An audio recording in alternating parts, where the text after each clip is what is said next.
I unfortunately had to move back with my family after my most recent breakup. He and I were living in Boston together in an apartment we got. Just a little word of advice: never sign a lease with someone who you recently got into a relationship with. He was not the person I thought he was. My parents live in western Massachusetts. If you've ever been to Massachusetts, you'd know the more west you get, typically the more rural it gets. I'm not a big country girl. I like to be in or near a major city, especially since I'm in my 20s still. My parents' area is super boring.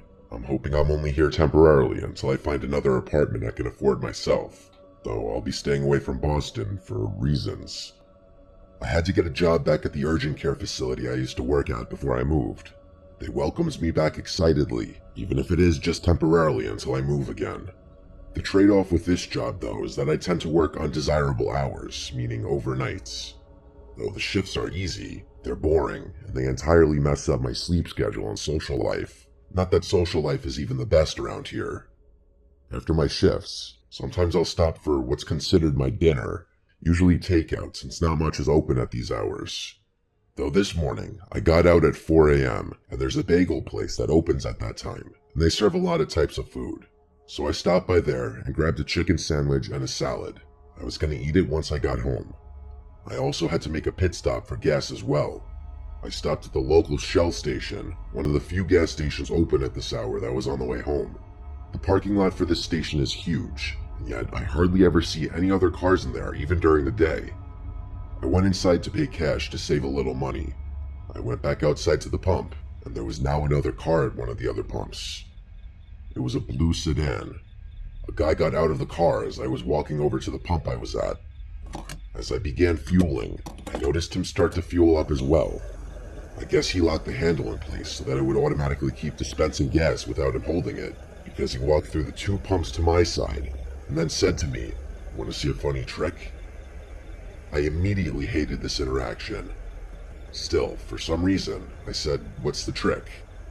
He then started doing that stupid old trick where you pretend you're pulling your finger off with your other hand by just folding it down. He kept looking down at his hands and then back at me with this kind of sarcastic looking expression, as if he knew what he was doing was stupid, but honestly I couldn't tell. I fake laughed so that he'd go away, but he didn't stop. He kept doing the trick even after I looked away and tried my best to pretend not to notice anymore. When I felt the click of the gas nozzle indicating that the tank was full, I was so relieved. I quickly relatched the nozzle to the pump and hurried inside for my change. When I came back outside, the man wasn't in sight anymore, yet his car was still there, and the hose was still pumping gas into his car. I didn't want to stick around to catch his attention again. I got back in my car, though just out of paranoia, I checked the back seats just to make sure he wasn't hiding back there. I locked the doors, and then I was back on the road. I was home in about 5 minutes after that. I was so excited to eat my 4:30 a.m. dinner. I picked up the spare from my parents' hiding spot, unlocked the door, and then quickly hid it back in its hiding spot. I locked the door once I entered, as I always do. I went straight to the kitchen to eat. I make sure to be quiet when I get home late so as not to wake up my parents. We only have 2 cars in the family, so I share my mom's car. I didn't need a car in Boston anyway, but since I moved back, I had just been using the hidden spare key they would hide in the front to let myself in. As I was at the table eating, I heard the front door being unlocked and then opening and closing. I stopped chewing and froze to listen. With a mouth full of food, I said, "Mom? Dad?" No answer. I didn't hear any footsteps or anything. I hurried out of the kitchen to take a peek in the foyer. No one was in there. I felt like my heart was in my throat. I ran up the stairs to my parents' room and barged in. I was horrified to see both my parents in bed, and they were both awoken to my very forceful opening of the door. I said very quietly, but in a clear panic, that someone just came inside the house. My dad jumped out of bed and hurried downstairs. I cautiously followed behind him. He turned on all the lights of every room we passed. Then he went out front to check for the spare key, and it was missing. My mom and I were absolutely horrified, yet my mom still found the time to lecture me for not checking my surroundings before re-hiding the key. My dad began searching every room in the house, and we followed. When he was done checking my older brother's room, He left to continue searching and left the lights on in here. I stayed behind in this room and decided to check a couple of the spots that I felt my dad had missed, because I know internally I didn't expect to find anyone. I checked under the bed and then I checked the closets. Nothing. So I went downstairs to the main floor. It seemed my dad was already checking the basement. I was honestly horrified to go into the basement right now, even with my dad down there. So I stayed on the middle floor with my mom.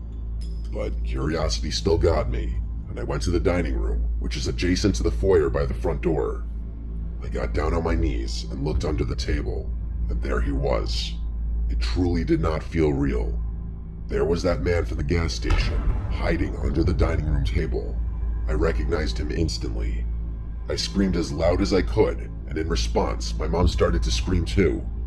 My 65-year-old dad came up the stairs as fast as he could, ready to fight this intruder. The man came out from under the table and began fending off my dad, who is at least 20 years his senior. And as my mom and I saw him overpowering my dad, we began doing whatever we could as well, hitting and punching at the man as my dad still held on to him.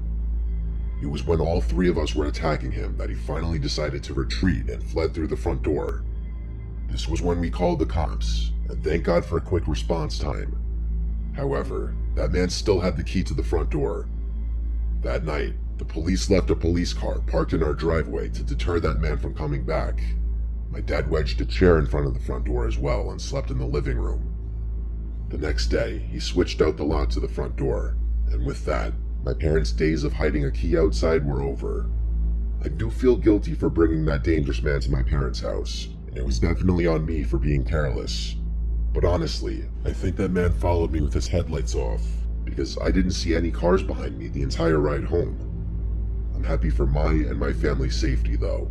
However, this just made me want to move out of here even more.